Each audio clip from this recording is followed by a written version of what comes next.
Hello students and welcome to this video. मेरा नाम है संचित बांसल और इस वीडियो में हम बात करेंगे लॉगरिथम के बारे में। बहुत सारे बच्चों को डाउट होते हैं लॉगरिथम्स में, बहुत सारे। अगर आप इस वीडियो को एंड तक देखते हैं तो मैं आपके सारे डाउट्स भी क्लियर कर दूंगा और आपको बेसिक्स भी समझा दूंगा कि लॉग एक्चुअल में होता क्या है। उसके साथ हम समझेंगे कि इसकी प्रॉपर्टीज क्या होती हैं। इसके लिए मैं आपको एक छोटी सी चीज जो बिगिनिंग में आपको बताना चाहता हूँ, ये कि जो लॉग बनाया गया था वो इसीलिए बनाया गया था ताकि जो भी हमारी कॉम्प्लिकेटेड कैलकुलेशंस हैं, अगर आपके पावर्स में बहुत सारे बड़े नंबर्स हैं या बहुत सारी फ्रैक्शंस हैं, तो डिफरेंट नेगेटिव फ्रैक्शंस हैं, तो बहुत ज्यादा कॉम्प्लिकेटेड कैलकुलेशंस जो शायद हमारे लिए साइंटिफिक कैलकुलेटर के साथ करना भी डिफिकल्ट हो, तो ऐसी कैलकुलेशंस को सॉल्व करने के लिए लॉग बनाया गया था। ये सब सीखने के लिए, इसको कैसे सॉल्व किया जाता है उसको सीखने के लिए आपको सबसे ज्यादा इंपॉर्टेंट होगा कि लॉग समझे कि लॉग एक्चुअल में क्या है, और उसके साथ लॉग की जो प्रॉपर्टीज हैं वो कैसे अप्लाई होती हैं और वो किस तरह से यूजफुल होती हैं, ये आपको सीखना बहुत ज्यादा जरूरी होगा। तो मेक श्योर कि आप इस वीडियो को एंड तक जरूर देखें। उसके साथ आपके लॉग के बहुत सारे डाउट्स क्लियर हो जाएंगे और मैं कोशिश करूंगा कि आपको ज्यादा से ज्यादा क्वेश्चन सॉल्व करवा सकूं ताकि आप उनकी एप्लीकेशन भी इजीली कर पाए। चलिए स्टार्ट करते हैं। सबसे पहले देखते हैं कि जो हमारे पास ये रिप्रेजेंटेशन होती है लॉग की, इसको कैसे बोलते हैं और इसका क्या मतलब होता है। Log of X to the base A is equal to B, इसको बोलेंगे हम log of X to the base A. ये अगर आप ध्यान से देखें, log of X to the base A, इसका मतलब क्या होता है। इसका मतलब ये होता है कि अगर इस b को एक मिनट के लिए मैं हटा दूं, इसका मतलब होता है कि अब a की पावर में ऐसा क्या रखा जाए कि x आ जाए। a की पावर में ऐसा क्या रखा जाए कि x आ जाए, तो मैं यहां पे b लिख देता हूं, ठीक है। तो इस पूरी टर्म का मतलब है कि इस जो भी इसका आंसर आएगा, अगर उसको a की पावर में रखा जाए तो आंसर जो है वो b बन जाएगा, राइट। एग्जांपल से बात समझते हैं। जैसे अगर मैं बोलूं log ऑफ 3 और ऊपर लिख दें 81, मैं पूछूं 3 की पावर में ऐसा क्या रखा जाए कि आंसर 81 आ जाए, तो answer will be 4। Now similarly बहुत सारी एग्जांपल्स देख सकते हैं। अगर मैं 2 की पावर में ऐसा क्या रखूं कि 16 आ जाए, 4, राइट। ऐसे अगर यहां पे 32 हो जाए, 2 की पावर में ऐसे क्या रखा जाए कि 32 आ जाए, तो आंसर इज 5। तो इसका मतलब ये हुआ 2 की पावर में ये नंबर रखूंगा तो आंसर 32 आएगा, राइट।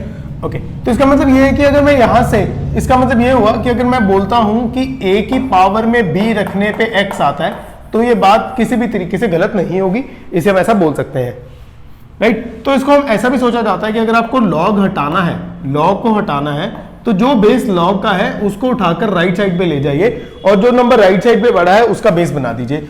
b का बेस बना दीजिए a, तो आपको मिलेगा कुछ ऐसा, a to the power b is equal to x। यहां पे सबसे इंपॉर्टेंट बात यह है बेटा कि जो ये हमारा x है इसको बोला जाता है आर्ग्यूमेंट। a को तो बेस बोलते हैं, मैं ऑलरेडी बता चुका हूं।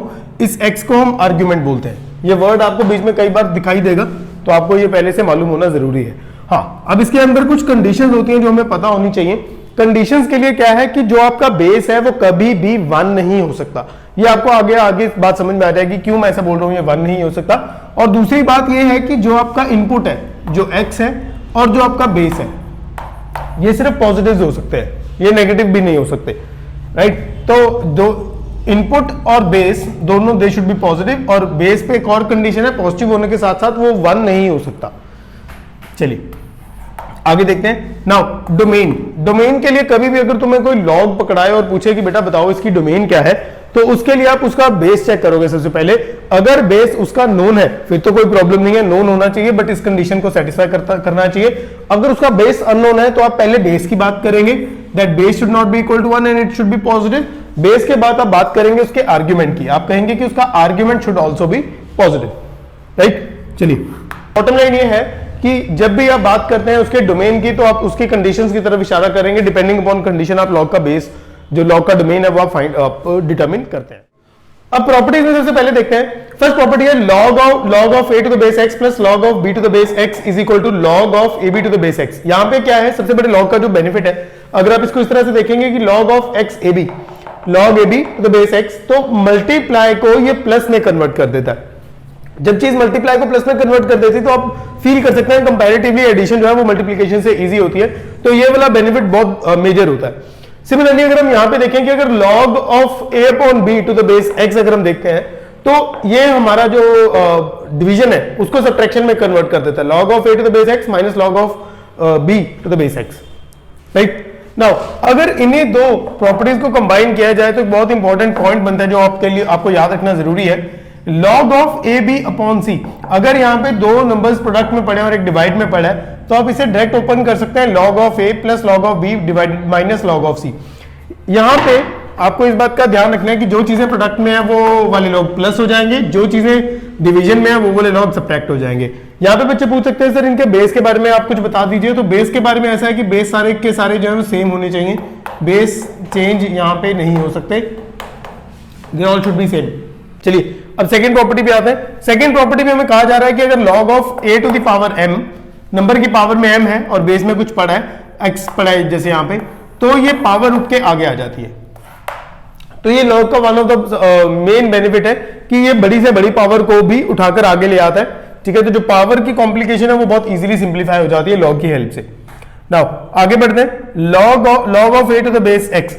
अब ये बहुत इंपॉर्टेंट है, बहुत बार क्या होता है कि अरिथमेटिक कैलकुलेशंस के अंदर जहां पे आपको डिफरेंट डिफरेंट लॉग्स कैलकुलेट करने होते हैं, आपको मालूम होना जरूरी है कि लॉग का अगर बेस जो दिया गया है मुझे वो नहीं चाहिए बल्कि कुछ और बेस चाहिए जो भी मेरे क्वेश्चन के सॉल्यूशन की रिक्वायरमेंट है, तो उस केस में हम बेस को बदल सकते हैं। जैसे अगर मुझे यहाँ पे था log of a to the base x, but मुझे बेस x ना चाह के मुझे y बेस चाहिए था।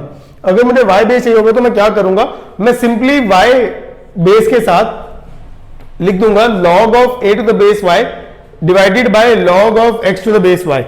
अब आप ऐसे याद रखिए, ऐसे याद रख सकते हैं इसे कि बेस जो मुझे चाहिए मैंने वो रख लिया, ठीक है, डिवाइड हो जाएगा, ऊपर आ जाएगा log ऑफ a, नीचे आ जाएगा log ऑफ x। बेस जो मैंने चेंज करने के बाद नया रखना चाहता हूं वो रखूंगा दोनों केसेस में, ठीक है, और ऊपर आ जाएगा जो ये ऊपर पड़ा है, आप यहां से ऐसे याद रख सकते हैं, और नीचे आ जाएगा जो बेस में पड़ा है, यानी जो नीचे पड़ा वो नीचे आ जाएगा, राइट। इसी फॉर्मूला को बेस चेंजिंग फॉर्मूला के नाम से भी जाना जाता है, बहुत इंपॉर्टेंट फॉर्मूला ये। Now coming to the next formula. Next formula में क्या है कि अगर हमारे पास यहां बेस है और यहां पे आपके पास आर्ग्यूमेंट है और आप बेस और आर्ग्यूमेंट की पोजीशन चेंज करना चाहते हो, रिक्वायरमेंट ऐसी है कि हमें बेस और आर्ग्यूमेंट की पोजीशन को चेंज करना है, तो आप simply 1/log of x to the base कर सकते हैं, ठीक है। अगर आप चाहते हैं कि इन प्रॉपर्टीज का आपको मैं प्रूफ भी दूं तो मुझे कमेंट सेक्शन में मेंशन कर दीजिए, मैं इसके लिए एक छोटी सी वीडियो अलग बना दूंगा, राइट। चलिए अभी फिलहाल नेक्स्ट प्रॉपर्टी पे चलते हैं, log of a to the base, base में है x पावर y। अब ध्यान से देखिए जरा, अब बेस में है x पावर y, अगर बेस में बेटा x पावर y आ जाए, यहां पे आर्गुमेंट में कुछ नहीं है, तो मैंने क्या किया, जो बेस की पावर है, बेस में x पावर y, जो बेस की पावर है वो बाहर आ जाती है, 1/y बन जाती है, वो डिनोमिनेटर में आएगी। अब आप इसको और सेकंड प्रॉपर्टी को एक बार कंपेयर करेंगे तो आपको इजीली आप याद रख पाएंगे। अगर आर्ग्यूमेंट की पावर है तो वो न्यूमरेटर में आती है, अगर बेस की पावर है तो वो डिनोमिनेटर में जाती है। जैसे यहां पे देखिए जरा, यहां पे लॉग है, जो आर्ग्यूमेंट है वो a to the power b है और जो बेस है वो x to the power y है। अब जो आर्ग्यूमेंट की पावर है वो तो एज इट इज आगे आ जाएगी, जो बेस की पावर है वो डिनोमिनेटर में चली जाएगी, तो फिर ये आपको कुछ ऐसा दिखाई देगा, log of b upon y log of a to the base x, right. चलिए जैसे जब इनके क्वेश्चन हम और ज्यादा करने लगेंगे तो आपको ये चीजें और सिंप्लीफाइड लगने लगेंगी। Next is a log of b to the base a।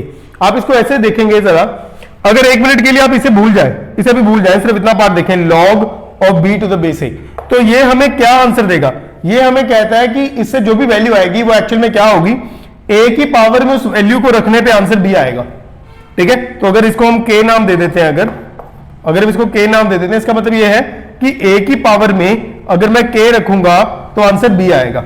देखो a की पावर में अगर मैं इसको रखूंगा तो आंसर b आएगा, a की पावर में अगर इस पूरे को रखूंगा तो आंसर b आएगा। ओके, आई होप आपको ये बात समझ में आई होगी।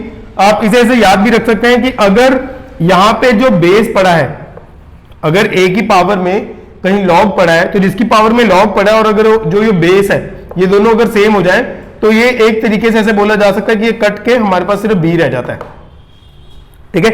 मैं इसको ऐसे समझा देता हूं, अगर मान लीजिए कोई आपके पास नंबर पड़ा है c, बट अब आपको रिक्वायरमेंट है कि आपको log चाहिए, ठीक है, तो आप इसको ऐसे लिख सकते हैं, c को b to the log of base b c,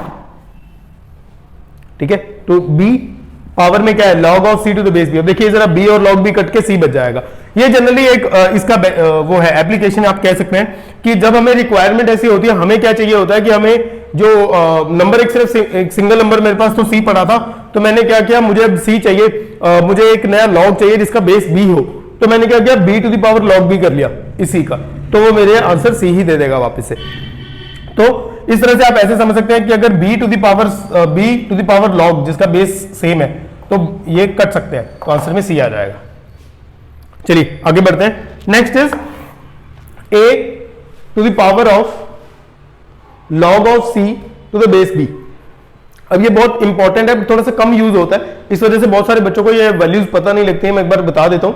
कहता अगर कहीं ऐसा पड़ा है a की पावर में log of c to the base b, अब ये दोनों सेम नहीं है तो कट नहीं सकते, ठीक है। बट लेकिन एक काम क्या हो सकता है कि जो यहां पर बेस है और जो यहां पे आर्ग्यूमेंट है, ये बेस और आर्ग्यूमेंट आपस में इंटरचेंज हो सकते हैं। ये बेस और ये आर्गुमेंट आपस में इंटरचेंज हो सकते हैं। देखिए जरा, लॉग भी अपनी जगह पे पड़ा, मैं लॉग बी को कुछ नहीं कर रहा हूं, बट जो आर्ग्यूमेंट था वो बेस बन गया, और सॉरी हाँ, जो आर्ग्यूमेंट था वो यहाँ नीचे आ गया, और जो ये ए है ये उठ के जाके आर्ग्यूमेंट बन चुका है। राइट, आई होप आपको ये सारी बातें समझ में आई होंगी।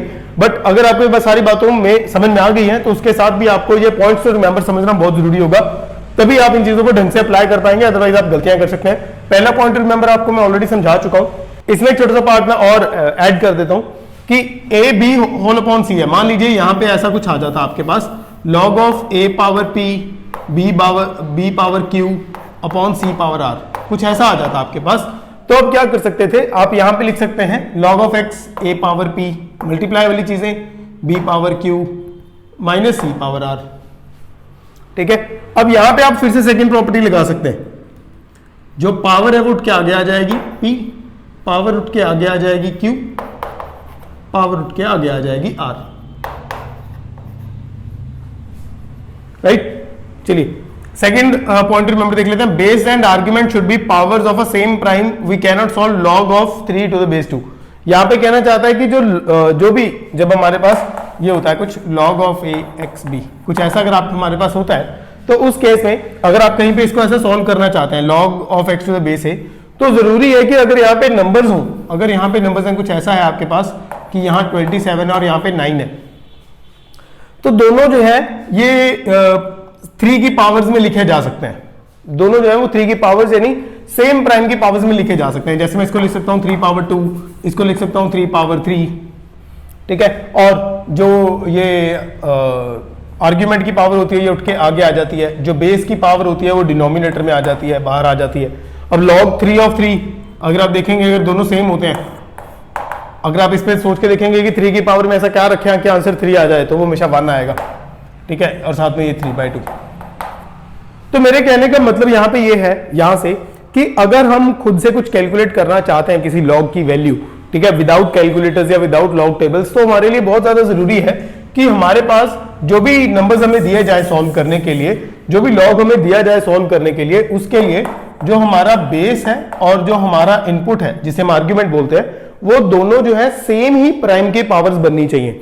अगर ऐसा नहीं बन पाता, जैसे मान लीजिए एग्जांपल मैंने लिखा हुआ था log of 3 to the base 2, अगर ऐसा आ जाता है आपके पास, तो इस केस में आप समझ जाइए कि आप अपने आप से वैल्यू नहीं लिख पाएंगे, ठीक है। तो पेपर में कोई आप किसी भी क्लास के हैं, चाहे आप कोई गवर्नमेंट एग्जाम देना चाहते हैं या कोई आप 12th के कॉम्पिटिटिव एग्जाम्स देना चाहते हैं, या किसी भी तरह के अगर आप एग्जाम दे रहे हैं उसमें log आपका टॉपिक है, तो कैलकुलेशन करते टाइम जो एक पेपर सेटर है वो आपको ऐसी वैल्यू कभी नहीं देगा, ठीक है। अगर वो ऐसी वैल्यू देना चाहता है तो इसका आंसर वो क्वेश्चन में मेंशन करेगा, जिसकी हेल्प से जो भी आपको वो क्वेश्चन पूछने वाला है उसका आंसर आपको फाइंड आउट करने में आसानी हो सके। बट अदरवाइज अगर वो चाहता है कि आप खुद अपना log कैलकुलेट करें, तो वो इस बात का ध्यान रखेगा कि बेस और आर्ग्यूमेंट जो है वो सेम ही प्राइम्स के पावर होने चाहिए। Now next is be careful about signs of A and B while applying the properties. इसमें बहुत ध्यान रखने वाली बात होती है। जैसे अगर यहां पे देखिए पहली प्रॉपर्टी में देखिए, अगर ए बी दोनों ए एंड बी दोनों नेगेटिव हो जाए, दोनों नेगेटिव हो जाए, A and B both negative हो जाए, तो ये ए बी जो है ये तो पॉजिटिव हो जाएगा, ठीक है। ए बी जो है ये पॉजिटिव हो जाएगा। और कंडीशन जो मैंने पहले समझाई थी उसमें मैंने बताया था कि जो बेस एंड आर्गुमेंट दोनों जो पॉजिटिव होने जरूरी है, तो वो प्रॉपर्टी यहां तो अप्लाई हो जाएगी कि बेस भी हमारा पॉजिटिव हो गया दोनों के नेगेटिव होने पे, ठीक है, ओवरऑल रिजल्ट तो पॉजिटिव ही होने वाला है, और एक्स भी अगर हमारा पॉजिटिव है मान के चल रहे हैं, तो जो हमारी लेफ्ट साइड है वो एप्लीकेबल नहीं होगी। क्यों एप्लीकेबल नहीं होगी? क्योंकि ए जो है वो नेगेटिव है और बी जो है वो नेगेटिव है, और इस अगर इतने से पार्ट पे मैं log की कंडीशन लगाने जाऊंगा तो वो सेटिस्फाई इसको नहीं कर पाएगा, क्योंकि ए की वैल्यू जो है वो अपने आप में नेगेटिव है। तो आपको ध्यान रखना होगा इन प्रॉपर्टीज को लगाते टाइम। कई बार जैसे भी एक एग्जांपल दिया, मैं से और एग्जांपल भी दूंगा आपको, कि अगर यहाँ पे A and B both negative हुआ तो राइट साइड तो एप्लीकेबल होगी, बट लेफ्ट साइड जो है एप्लीकेबल नहीं होगी।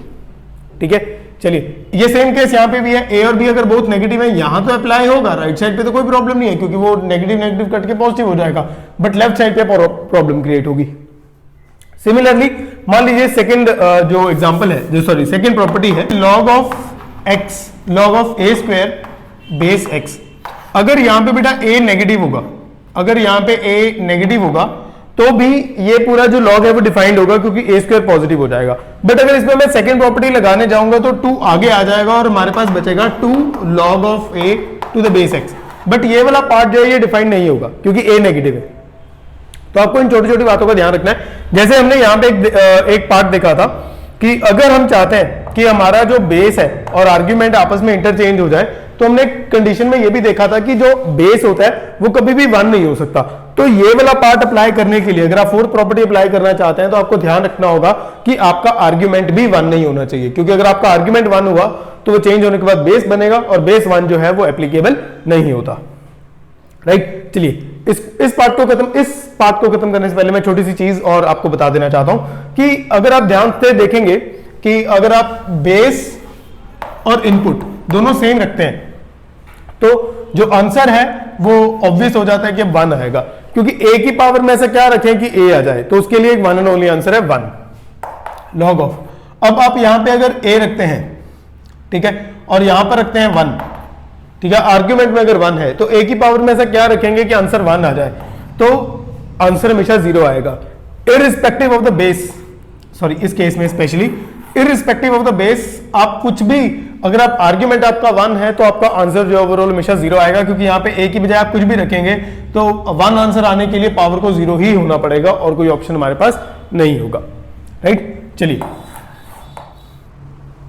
अब देखते हैं कुछ क्वेश्चंस। अगर आप ये क्वेश्चन ध्यान से समझेंगे तो आपको जो हमने अभी प्रॉपर्टीज और जो फॉर्मुलाज हमने करे हैं लॉग के, वो आपको कैसे अप्लाई करने हैं आपको समझ में आएगा। बहुत सिंपल क्वेश्चन से स्टार्ट करने वाले हैं। Express 3 power 4 is equal to 81 in a logarithmic form. हमें एक्सपोनेंट फॉर्म दिया, इसे एक्सपोनेंट बोलते हैं, जब लॉग घटता है तो एक्सपोनेंट फॉर्म बनाता है। अब हमें वापस लॉगरिथमिक फॉर्म में जाने को बोला जा रहा है। देखिए, उसमें हमने समझा था कि जो बेस होता है वो एक्चुअल में लॉग का बेस होता है। ये वाला बेस तब इधर आया होगा जब इधर से लॉग घटा होगा, तो ये 3 कुछ ऐसे रहा होगा log ऑफ 3, क्योंकि तभी ये log घटा होगा तो ये बेस इसका बेस बना होगा आके। समझिए इस बात को, हमने समझा था कि अगर log घटाते हैं तो log का बेस दूसरी तरफ जाके नंबर का बेस बन जाता है। तो मैंने क्या किया, इस बेस को इधर ले आया और log लगा दिया। अब आप इसको सॉल्व करके देखेंगे तो ये दोनों सेम बनेंगे। log हटाइए, 3 इधर लेके आइए, 3 पावर 4 इज इक्वल टू 81 बन जाएगा। राइट, सेकंड वाला देखिए, अब हमें कहा जा रहा है express this equation into an exponent form. वही log हटाना है अब आपको। तो log हटाने के लिए क्या करेंगे, अगर आप यहां से log हटाते हैं तो जो log का बेस होता है वो दूसरी तरफ जाके इस नंबर का बेस बन जाएगा। ये बन जाएगा 4 पावर 3 इज इक्वल टू 64। इसे बोलते हैं एक्सपोनेंट फॉर्म। काफी सिंपल है, कुछ कॉम्प्लिकेटेड नहीं है। अब आगे देखते हैं, find the log of 32 to the base 4। log of 32 to the base 4, ठीक है, इसका आंसर पूछ रहा है हमसे वो। अब हमें देखना है कि यहाँ पे ऐसा क्या नंबर रखें कि 4 की पावर जो है क्या ऐसा पावर रखी जाए, क्या ऐसा नंबर रखा जाए जिसको 4 की पावर में रखने पे 32 आ जाए। इस केस वैसे तो आप अगर थोड़ा वर्बली कोशिश करेंगे तो आप इजीली फाइंड आउट कर पाएंगे, बट हमने ये पहले सुना हुआ है कि लॉग की वैल्यूज कैलकुलेट करने के लिए अगर हम विदाउट टेबल्स वैल्यू कैलकुलेट करना चाहते हैं तो जो बेस है और जो हमारा इनपुट यानी आर्ग्यूमेंट है वो दोनों जो है वो सेम ही प्राइम नंबर की पावर्स होनी चाहिए। अब जैसे मैं इसको लिख सकता हूं log ऑफ 2 पावर 2, 32 को लिख सकता हूं 2 पावर 5। राइट, और हमने अपनी प्रॉपर्टीज के अंदर सीखा था कि जो बेस की पावर होती है वो डिनोमिनेटर में आती है, जो आर्ग्यूमेंट की पावर होती है वो न्यूमरेटर में आ जाती है। आगे हमारे पास क्या बचेगा, log 2 ऑफ 2। अगर आपको ये बात समझ में आई तो बहुत अच्छी बात है, नहीं आई तो एक बार रिवाइंड करके प्रॉपर्टीज को ध्यान से देखिए। उसमें सेकंड प्रॉपर्टी थी जिसमें ये 5 आगे आता था, फोर्थ या फिफ्थ प्रॉपर्टी होगी जिसमें ये 2 जो नीचे यहां पर आके 1/2 बनता था। तो log 2 ऑफ 2 1 बन जाएगा, ये आंसर हमारे पास आ जाएगा 5/2। नेक्स्ट क्वेश्चन देखते हैं, find log 5 of find log of x - 7 to the base 5 is equal to 1। यहां पे हमें एक्चुअली x फाइंड आउट करना है, फाइंड x करना है, ठीक है, ये चीज हमें गिवन है। हमें पता है जब लॉग घटेगा तो दूसरी तरफ जाके 5 पावर 1 बनेगा x माइनस 7। आप इसको आगे सिंप्लीफाई करेंगे तो x की वैल्यू 12 आ जाएगी। बहुत सिंपल है। अभी सिर्फ हम देख रहे हैं कि जो हमने प्रॉपर्टी पढ़ी है उनको अप्लाई कैसे कर रहे हैं। नेक्स्ट देखिए, अब थोड़ा ध्यान दिमाग लगेगा, यहाँ पे 81 की पावर में है log of 7 to the base 3। अब यहाँ पे इसको सिंप्लीफाई करने के लिए अगर आपको याद हो हमने एक पार्ट किया था कुछ ऐसा, जहां पे अगर a log a ऐसा दिखाई देता है तो हम एक तरह से कहा जा सकता है कि ये कट जाते हैं और b आंसर आता है। ठीक है, तो ऐसा ही हम कुछ यहां पे सोच सकते हैं कि अगर यहां पे 3 आ गया किसी तरीके से तो ये 3 log 3 जो है आपस में बैलेंस हो जाएंगे। ठीक है, तो उसके लिए मैं क्या कर सकता हूं, मैं इस 81 को लिख सकता हूं 3 की पावर 4 log ऑफ 3 7। अब हमें बेसिक्स पता है अपने लॉज ऑफ एक्सपोनेंट्स के, हम इसको लिख सकते हैं 4 इंटू लॉग 3 ऑफ 7। अब जो ये 4 है ये ऊपर चला जाएगा, ये लॉग की प्रॉपर्टी लगेगी, जो ये 4 है ये 7 की पावर में जा सकता है, log 3 7 पावर 4। अब अगर आप ध्यान से देखें तो 3 log 3 बन रहा है। अब ये 3 log 3 एक तरीके से अपने आप को कैंसिल आउट कर सकता है, अपने आप को बैलेंस कर सकता है, तो आपके पास आंसर बचेगा 7 पावर 4। राइट, चलिए आगे बढ़ते हैं। नेक्स्ट क्वेश्चन में आप क्या देखेंगे कि log of 225 by log of 15 is equal to log of x, उस केस में अगर आपको x फाइंड आउट करना है तो इसमें आप क्या करेंगे, log 225 बाय log ऑफ 15 है is equal to log of x। Now 225 है, इसको मैं लिख सकता हूं 15 का स्क्वायर, इसको लिखा जा सकता है 15 का स्क्वायर। और हमें सेकंड प्रॉपर्टी ऑफ log से पता है कि जो पावर होती है वो उठ के आगे आ सकती है। अगर ऐसा सब कुछ हो सकता है तो ये तो कट जाएगा, log 15 इंटू log 15, अब बचेगा क्या, 2 is equal to log of x। अब सर अब तो हमारे पास बेस ही नहीं मालूम, कोई बात नहीं, अगर नहीं मालूम तो अरिथमेटिक चल रहा है, कैलकुलेशन चल रही है, तो अब यहाँ पे 10 लिख सकते हो। ठीक है, अंडरस्टूड होता है कि 10 है, तो यहां से जब log घटेगा तो ये 10 जो इसका बेस है इधर आके 2 का बेस बन जाएगा और x की वैल्यू 100 आ जाएगी। नेक्स्ट क्वेश्चन में क्या है, find log of 1/81 to the base 27 1/81। Now अब आप क्या कर सकते हैं, क्योंकि यहाँ पे 1/81 है, या आपके पास दो ऑप्शन है, या तो आप इस पे m/n वाली प्रॉपर्टी लगा दीजिए, उससे बेटर मैं आपको सजेस्ट करूंगा आप क्या करिए, क्योंकि 27 भी 3 की कुछ पावर में आ जाएगा, 81 भी 3 की पावर में आ जाएगा। हमें पता है कि अगर हम डायरेक्ट वैल्यू निकालना चाहते हैं तो ये दोनों जो है सेम प्राइम्स की पावर में आने जरूरी होते हैं। तो मैं इसको लिख सकता हूं log ऑफ 3 की पावर 3 इंटू 1/3 की पावर होल पावर 4 आ जाएगा। ठीक है, नाउ अब जो आर्ग्यूमेंट की पावर होती है वो न्यूमरेटर में आती है, जो बेस की पावर होती है वो डिनोमिनेटर में जाती है। बेस की पावर जाएगी बेटा डिनोमिनेटर में, हमारे पास बचेगा क्या, log ऑफ 3 बेस बचेगा इंटू 1/3, यह आ जाएगा 4/3। Now log of a into नहीं बेटा, यहाँ मल्टीप्लाई नहीं है, हाँ। नाउ यहाँ पे क्या है, log 3 of 1/3, log a of 1/a is -1, तो 4/3 into -1 will be equal to -4/3। अगर आपको कोई डाउट आ रहा है, कोई बात नहीं समझ में आ रही, तो नीचे कमेंट सेक्शन में मेंशन करिए। Find x if log of 2x² - 1/2 base to the base 7 is equal to 2।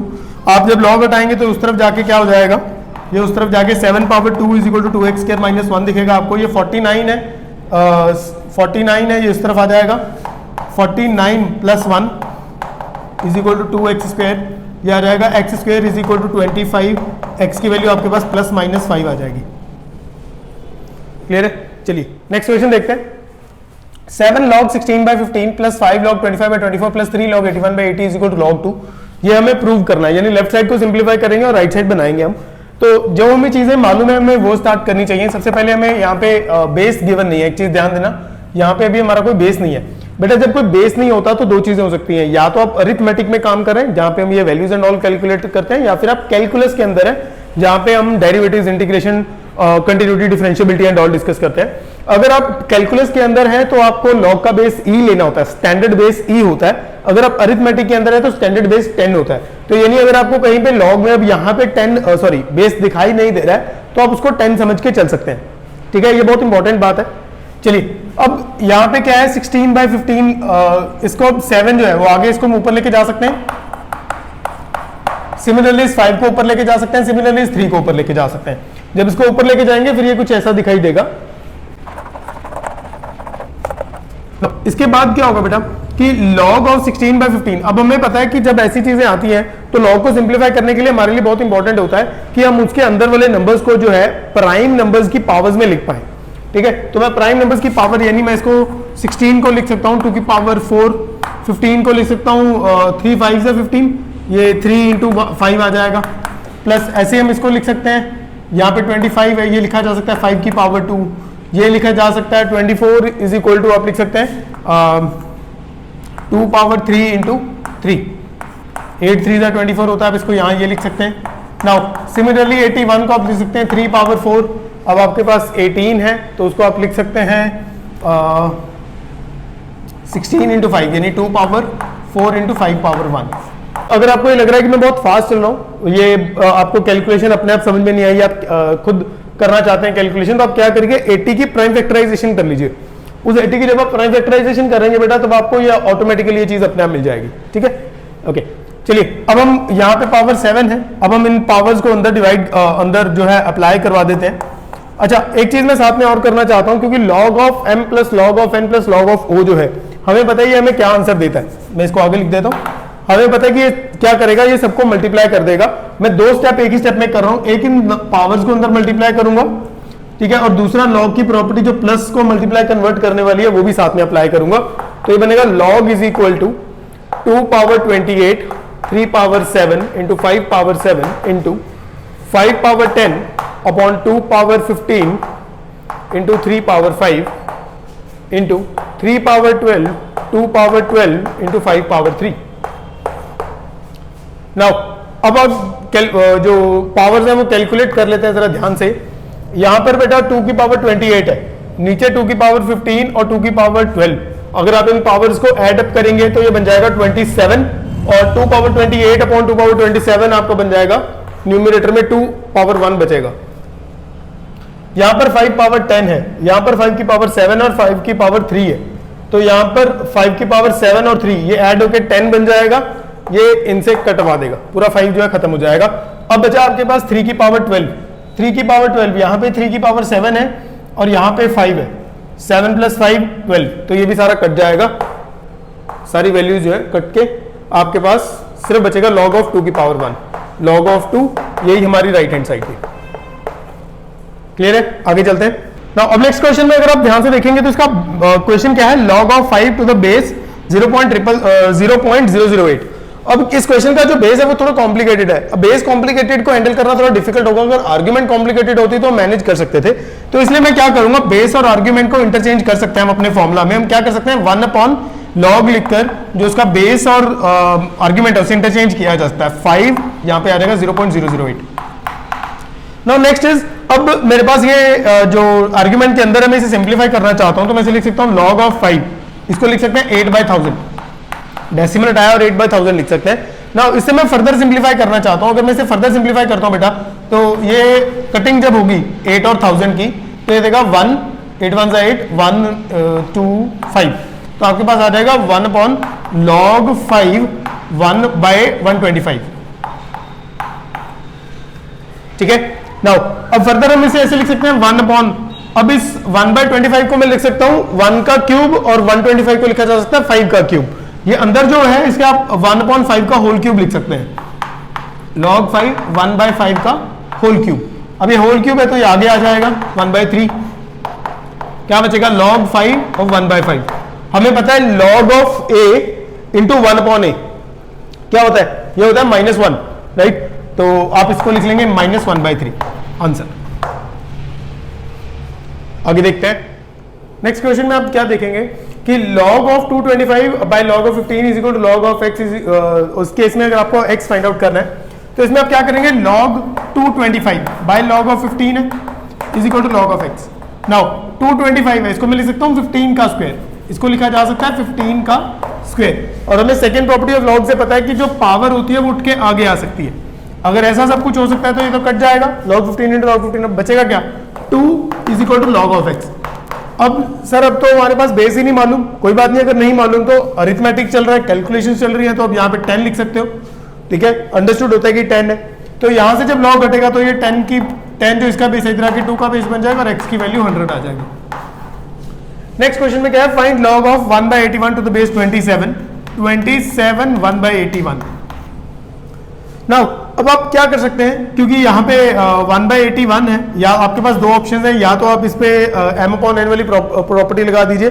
उससे बेटर मैं आपको सजेस्ट करूंगा आप क्या करिए, क्योंकि 27 भी 3 की कुछ पावर में आ जाएगा, 81 भी 3 की पावर में आ जाएगा। हमें पता है कि अगर हम डायरेक्ट वैल्यू निकालना चाहते हैं तो ये दोनों जो है सेम प्राइम्स की पावर में आने जरूरी होते हैं। तो मैं इसको लिख सकता हूं log ऑफ 3 की पावर 3 इंटू 1/3 की पावर होल पावर 4 आ जाएगा। ठीक है। नाउ अब जो आर्ग्यूमेंट की पावर होती है वो न्यूमिनेटर में आती है, जो बेस की पावर होती है वो डिनोमिनेटर में जाती है। बेस की पावर जाएगी बेटा डिनोमिनेटर में, हमारे पास बचेगा क्या, log ऑफ 3 बेस बचेगा इंटू 1/3, यह आ जाएगा 4/3। Now log of a into नहीं बेटा, यहाँ मल्टीप्लाई नहीं है, हाँ। नाउ यहाँ पे क्या है, log 3 of 1/3, log a of 1/a is -1, तो 4/3 into -1 will be equal to -4/3। अगर आपको कोई डाउट आ रहा है, कोई बात नहीं समझ में आ रही, तो नीचे कमेंट सेक्शन में मेंशन करिए। Find x if log of 2x² - 1/2 base to the base 7 is equal to 2। आप जब log हटाएंगे तो उस तरफ जाके क्या हो जाएगा, ये उस तरफ जाके 7/2 इज इक्वल टू 2x² - 1 दिखेगा आपको। ये 49 है, 49 है, ये इस तरफ आ जाएगा 49 + 1 इज इक्वल टू 2x², ये आ जाएगा x² is equal to 25। x की वैल्यू आपके पास ±5 आ जाएगी। क्लियर है? चलिए स्टूडेंट्स, इसी के साथ इस वीडियो को एंड करते हैं। आपके लिए और क्वेश्चंस प्रैक्टिस करने के लिए मैं डिस्क्रिप्शन बॉक्स में एक लिंक दे दूंगा, आप वहां से जाके पीडीएफ डाउनलोड कर सकते हैं, जहां पे आपको क्वेश्चंस मिल जाएंगे। ठीक है, क्वेश्चंस के साथ एक और पीडीएफ लिंक होगा जिसमें आपको सॉल्यूशन उन्हीं क्वेश्चंस के मिल जाएंगे। तो डायरेक्ट सॉल्यूशंस पे मत जाइएगा, पहले आप क्वेश्चन सॉल्व कीजिए खुद, जहां पे क्वेश्चन सॉल्व करने में प्रॉब्लम हो वहां पे आप सॉल्यूशन की हेल्प ले सकते हैं। राइट, चलिए इसी के साथ इस वीडियो को एंड करते हैं। और आपको कुछ भी इसमें नया सीखने को मिला हो तो इस वीडियो को लाइक जरूर कीजिए, उन दोस्तों के साथ शेयर कीजिए जिनके ये काम आ सकती है। कोई भी आपको डाउट हो तो आप कमेंट सेक्शन में मेंशन कर सकते हैं, और मुझे सपोर्ट करने के लिए आप हमारा चैनल सब्सक्राइब कर सकते हैं। माय नेम इज संचित and I thank you so much for watching.